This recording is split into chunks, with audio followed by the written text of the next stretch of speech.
What's up, everybody? It's Jordan, and welcome to the Sports Behind Show. And in this video, I'm going to be continuing my series of doing a free agency simulation and a 3-round mock draft for each NFL team. I recently just finished a video of doing the Chicago Bears, and this video is of the Atlanta Falcons. I'm doing this in the 2022 draft order. So we'll be doing a free agency simulation from fanspeak.com and a 3-round mock draft from profootballnetwork.com. So let's go ahead and get started here with this free agency simulation for the Atlanta Falcons. The Atlanta Falcons this past season was their first year under new head coach Arthur Smith. And the Falcons, I think, was, they were pretty inconsistent, but they kind of achieved, they kind of exceeded my expectations a little bit here this past season. And they were in some games that maybe they should not have been. And they had a couple of nice wins this past year. And so they have $13 million in cap space before we do anything, with their team, whether it's cutting guys, re-signing, anything like that. So we have, in my opinion, we have to reconstructure Matt Ryan's contract. So we'll do that, and that bumps us up to $33 million, much more money for us to spend in, free agency, getting some more weapons, getting maybe some offensive linemen, maybe some guys in defense as well. So we have $33 million as we head into free agency after we do that to Matt Ryan's contract. So looking at it here, there's a couple guys that kind of intrigued me to maybe re-sign if I'm Atlanta. One of them, obviously, is Cordell Patterson. And it's interesting because you don't know whether to pay him as a running back or a wide receiver. It's kind of, you have to do both type of deal. And if it's a running back, you're not going to pay him nearly as much, but it's a wide receiver, you're going to pay him quite a bit. I keep thinking around 10 to 12 range. I know he's only had one really spectacular season, but let's give him 11 for 3 years, worth 80% guarantee. See if people accept that. He does accept that, so we're able to re-sign Cordell Patterson. Looking at some of the other guys here, as we see. In my opinion, I don't think there's anybody of that significance to end up re-signing. And something to keep in mind, as you might have saw the roster before, some of those guys could possibly cut. Maybe this roster now, some of these guys might not be on the roster right now because this was the list heading into the 2021 season for the Atlanta Falcons roster. So there's a chance some of these guys listed might not even be on the team right now. And some of these guys, they might have signed throughout the regular season, might not be listed on their team. So looking at this Atlanta Falcons team, we have $25 million in cap space. And I feel like we have to get at least one good receiver. I know we have Cordell Patterson, but it's one of those things. Is he a running back or is he a wide receiver type of deal? I feel like we can, use some help when it comes to offensive line. And I would like to have them improve their defense a little bit as well. So looking at their defense, I'm kind of looking at some edge rushers here. And, something interesting. Harold Landry, he's a guy who I would like the Falcons to get.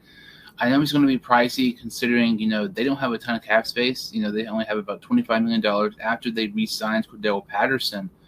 But Harold Landry, he's been with Tennessee, and the, Falcons, one of their defense coordinators was actually in Tennessee the same time as Harold Landry, and they can really use some edge help and defensive help. So I'm kind of want to try to get him. We'll try to get him for maybe let's say 12.5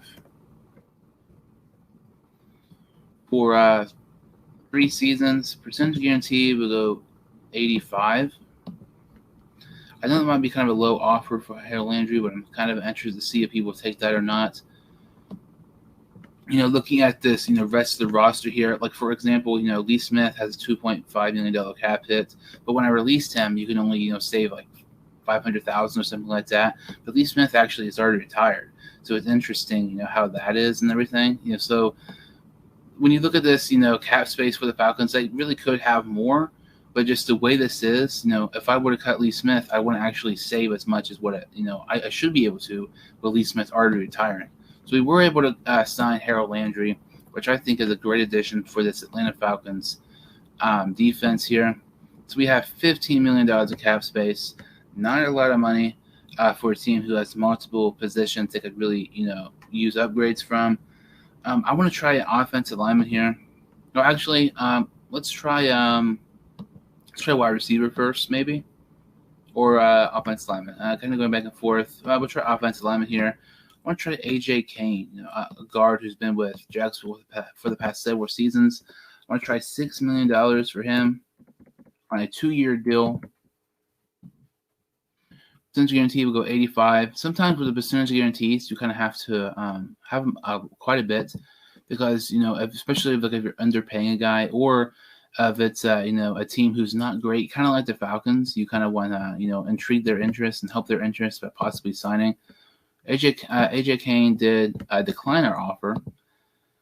Kind of surprised by that, kind of not. It's kind of interesting when I do some simulations, and AJ Kane, he's always around that 5-6 mark per million per year, deal with him. Against some of these other guards, Andrew Norwell, Brendan Sharif, we don't have that type of money for the Falcons. Let's try Connor Williams. I want to try, let's say, 5.5 for him. I believe his projected cap hits wherever he goes is probably going to be, a 3-year contract worth, probably around 20, 21, something like that. We'll try him for 5.5. I know I'm probably going to be lowballing that. Wide receivers, I want to try DJ Chark. I don't think I have signed him for all my videos so far. I know I've signed Cedric Wilson Jr. so many times. I'm not going to do him in this video because I just, signed him in the other video. But DJ Chark, honestly, I don't see him anywhere. It's kind of strange. I think this is the one time I end up trying to sign DJ Chark is the one time I believe Jacksonville actually ends up re-signing him, which to me is really strange because that will not happen in this offseason. So let's go ahead and see if we were able to sign Connor Williams. We were able to sign him 3-year contract for 5.5 per year. So we helped the offensive line. We were able to get Harold Landry to really help our defense. We have $11 million left. And to me, they could also use some safety help as well. Somebody I'm kind of looking at, a couple guys, are Keanu New and Xavier Woods. Let's see if Xavier Woods is available here. I don't see him. This is kind of surprising. Some of these guys who are normally available, I guess, going to end up, re-signing with their teams. So, instead of Xavier Woods, let's try, let's see here, Malik Hooker. We'll try him for like a 3-year, $3 million contract. Getting some more depth at the secondary. We'll do $3 million, 1-year deal worth 90% guarantee. And then the offensive line, a wide receiver. Let's see here. We already got Connor Williams. We were able to re-sign Cordell Patterson, and we already signed Harold Landry. Let's see. I really don't want to sign Cedric Wilson Jr. because I do that literally just about every single video. And I always tell people whoever signs him is probably going to get the best free agency signing through the whole offseason. Because his projected signing is 3 years for $19 million. I think that's a steal, considering for a guy who had a better PFF rating than Michael Gallup, who's projected to get 16 to 20 per year, and Amari Cooper, who's getting 20 per year as well in Dallas. And he had over 600 yards as a wide receiver for Dallas. 6 touchdowns was very impressive for a guy, the 4th receiver. I guess we'll just try him here. For a 6-year contract worth $3 million. Percentage guarantee will go at 85. See, we're able to sign him. So Cedric Wilson Jr. accepts our offer for 3 years for $6 million per season. And Malik Hooker also accepted our deal for 1 year for $3 million per season. So let's see how much money we have left here. We have $4 million left. And I wouldn't be surprised if, the Falcons do some more, things with the cap, maybe redo some contracts and maybe cut some more guys to get some more cap space. But for what we had, we didn't have a ton of money. I don't think this was bad at all. We were able to re-sign Cordell Patterson. We were able to sign Harold Landry, a major addition to this team. We were able to sign Connor Williams, a guard from Dallas, Cedric Wilson Jr., and Malik Hooker. So that's a pretty nice offseason, I would say, getting additions in free agency for the Falcons, considering they didn't have a ton of money, like I mentioned. So looking at this, mock draft simulator here, the Falcons pick 8th overall. And it's interesting because I think 8 is too high for a quarterback, especially because if you're not dead set in getting a quarterback in the top 10, don't get one. The Falcons, they need a quarterback to replace Matt Ryan, and they could also use a wide receiver. I know we already I know we already signed Cedric Wilson Jr., but I still think Matt Ryan or whoever the quarterback of the future is could really use some weapons too. And I don't know, this quarterback class, there's a couple guys who intrigue me, but I don't know like if they should take one at 8. There's no clear guy who they should take at 8, in my opinion.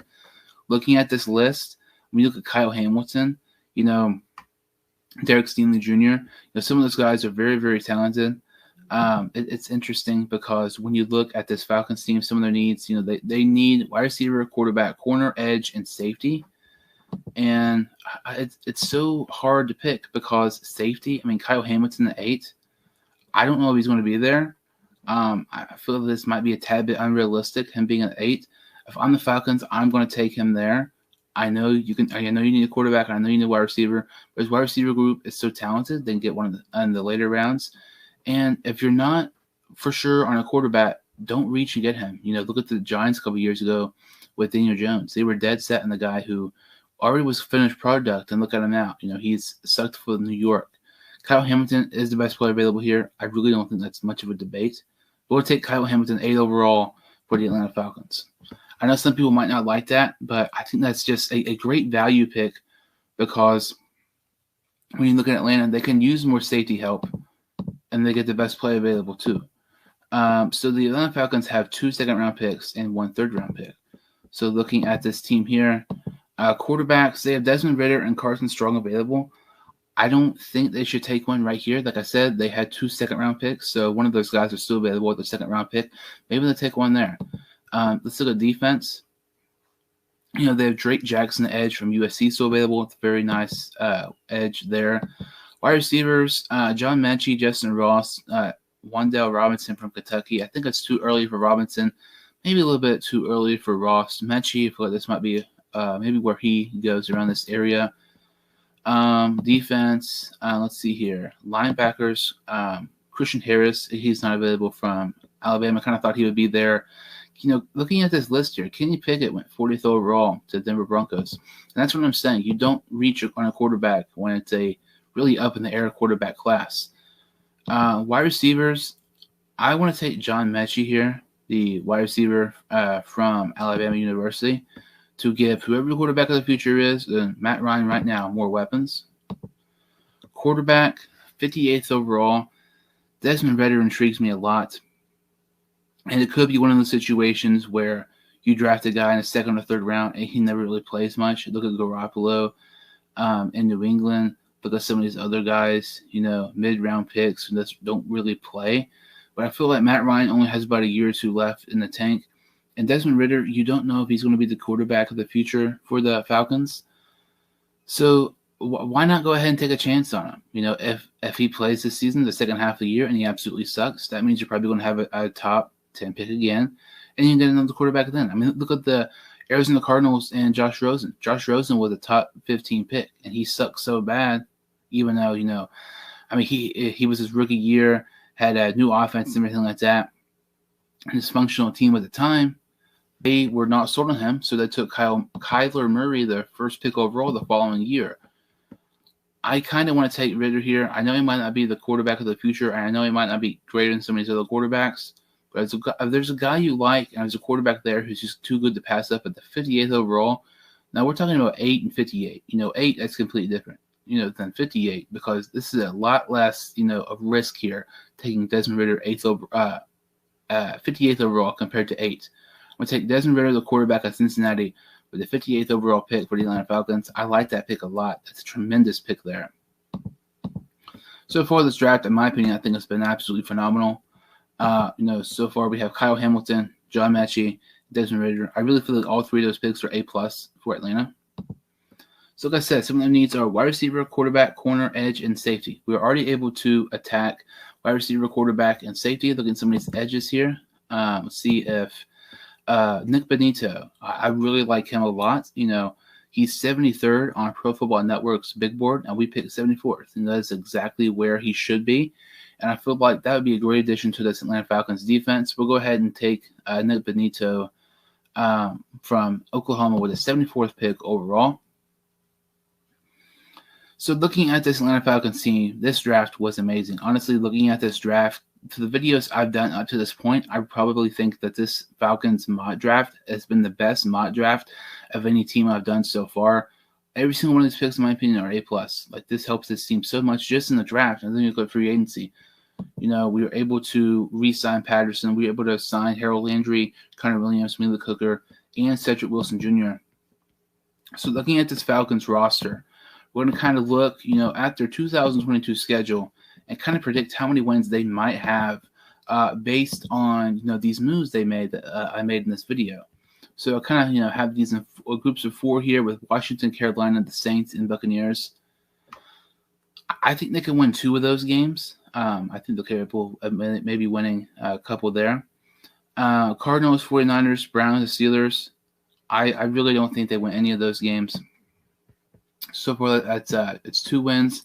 Ravens, Panthers, Bengals, and Rams. I think they can maybe win 1 somehow. Maybe get an upset win against Baltimore or Cincinnati. So that's 3 wins in the season. Then the Saints, Buccaneers, Seahawks, Chargers, and Bears. I bet they can get maybe 3 there. So when I look at this Falcons team, I'm looking at maybe 6 or 7 wins on 2022 season. But this is based off the things in this video.